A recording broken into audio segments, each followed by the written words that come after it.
I wasn't sure why I took the job. It sounded weird, but the pay was insane. The company I worked for, Serenity Memorials, did everything for you when it came to funerals, planning, catering, flowers, even taking professional photographs. They were always in demand, especially with the wealthy families who want a high-class send-off for their loved ones. I was hired as the exclusive photographer. My job was to capture every aspect of the service, before, during, and after. The first few events were standard. Sad but routine. Lots of crying relatives. Beautiful caskets. I was starting to feel numb to it all. But the third service I covered was different. It was for a man named Gregory Ellison, a billionaire who had died unexpectedly. The family was large and tense, whispering among themselves like there was something they weren't saying.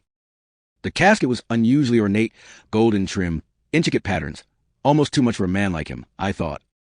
I snapped a few shots of the ceremony, the mourners in black. But then, right before they lowered the casket, something happened that made my stomach drop. The man's eyes moved. Just for a second, but it was unmistakable. The eyelids flickered.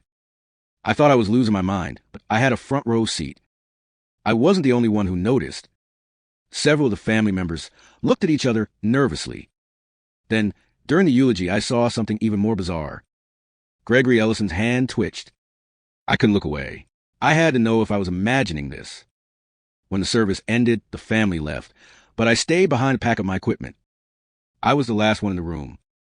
The funeral director, a guy named Paul, came in and started walking toward the casket. I heard him whisper, "It's time." Then, with a quiet click, the top of the casket opened. And Gregory Ellison, the dead man, sat up.